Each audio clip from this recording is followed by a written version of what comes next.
Hey guys, welcome to Red 50. Thank you for tuning into another video. If you're new to the channel, thank you for stopping by. Make sure you subscribe and hit the notification bell so you don't miss out on future videos. So in today's video, I want to address all the tire numbers and what they mean when it comes to your tire selection. If you are going to be replacing with a stock tire selection, more often than not, if you go to a reputable website, you can do a drop-down menu and select your car. It will tell you exactly what size tires you should be getting. But if you're like me and you want to go for a custom tire size, in my case, for the Mustang, then you're going to have to do a little bit more research so you understand how do these numbers compare when you're looking at different sets of tires. These tires that you're currently seeing are off of my 2019 Mustang GT because I did upgrade the tires and the wheels. So the stock tire size that it came with is actually 255/40/19, as you can see here. Now we're going to obviously go in depth as to what do all those numbers mean and what you should be looking for. I ended up upgrading to Michelin Pilot Sport All Season. So these Michelin Pilot Sport All Season are 285/35/19. So you can already tell the stock size is 255. This is 285. Instead of 40, this is 35, and they're both 19. So what 19 means is obviously the 19-inch wheels. This is the most common number that people know about in terms of the last one, but we're going to go through in detail as to what all those mean. Okay, so let's talk about the first number that we see, which is a 255 in this case. So that's describing the width of the tire. So this is basically how wide the tire is going to run, and in this case 255 millimeter, and the new ones are 285. So basically I have extra 30 millimeter of width, which will help with the traction. So if you're looking for a custom setup, the wider the tire, of course it depends on what tire you're going with, but generally the wider the tire, you're going to get better traction.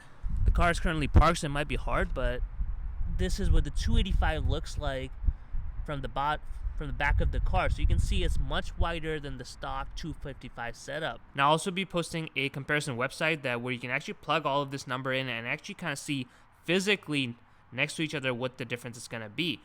Alright, so next up, the number we have is a 40. So what this is saying, this is something that people really get it confused with. But this is the percentage of the sidewall in terms of tire. So if you see, this is basically what's known as the sidewall.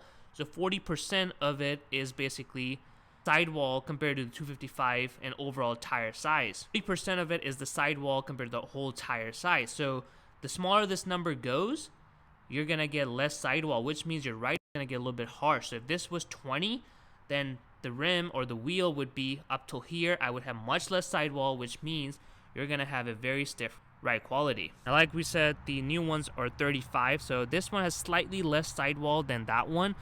You may or may not notice a difference, but if you really drop it to, if I was to drop this to 30, I would definitely notice a difference in the ride quality. So this one is a little bit reduced sidewall than that one, which is 255/40. And the reason why some of this is important in terms of sidewall height, because right now, like I said, the 255 are the stock. So if I kept the 255 tires, but I wanted to go 20-inch wheels, I would have to compromise on the sidewall, because I cannot run 255, 40, and 20-inch wheels, because 20-inch wheels are going to be bigger than the 19, obviously, and each car is programmed for a certain diameter in terms of what stock tire setup you can get. So you want to make sure you get close to that. Otherwise, if you're off by a lot, you're going to run into some speedometer issues, which could mean that you're putting more miles on the odometer than you actually are.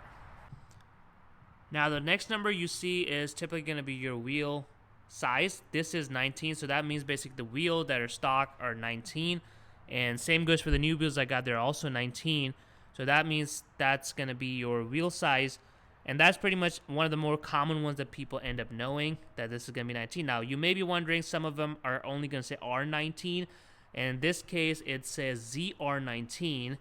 Same goes for the new tire I got, which is a Michelin Pilot Sport All Season. It also says 285/35 ZR19. So what does the ZR mean? ZR basically just means the tire is rated up to 149 miles per hour. So if you're looking for a commuter car, you're not really planning on tracking it, this may not be as relevant, but for some of the sporty car, whether sporty sedan or coupes, even some of today's the SUVs, you're gonna need to go for the Z-rated tires, because that's what the car is designed around. And lastly, we have something which is not as important, but it is important to kind of pay attention if you can, and that is going to be this number here, the 96W. And what that means is basically this is the standard load tire. If the tire is above 100, then that means an extra load tire. And all that really means is you're able to carry extra load, as the name implies. So that would be relevant for some of the SUVs, even for some of the, so this is the standard Mustang without the performance pack, which comes with the standard load tire. But if you get the Mach 1 or the GT Performance Pack 2, it does come with the extra load tire because it helps with the handling, because the tire itself is going to be a little bit more stiff. But more than likely, you're not going to run into any issue whether you run a standard load or extra load.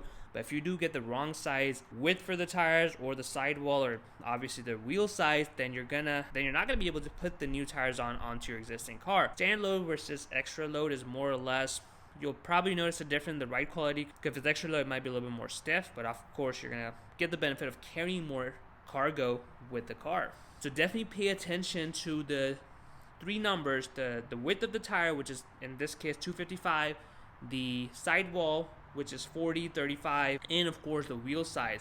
If you're not planning on switching the wheels, then you don't have to worry about getting a bigger size. So in my case, I went from 19 to 19, but I went to wider setups. I had to compromise on a little bit of the sidewall, so I went from 40 sidewall to 35 sidewall. Well guys, that's all I've got for the 3 important numbers for your tire selection that you really got to keep in mind. You've got the tire width, the sidewall, and of course your wheel ratio. If you're going with the stock setup, most reputable websites will have a drop-down menu. You can just select your car. It will tell you what tire size you want. But if you want something custom and something more spicy, you're going to have to know these tire numbers to see how they impact how your car is overall going to look. I will leave a link in the description for the online tool comparison, where you can actually plug in these numbers and kind of visually see next to each other what the difference is, and that will kind of help you visualize the differences in 2 different tire sizes. I hope you enjoyed this video. Make sure you smash that like button and comment below what tire setup you're currently running and what you plan on upgrading to, and of course subscribe to Red 50 for more videos.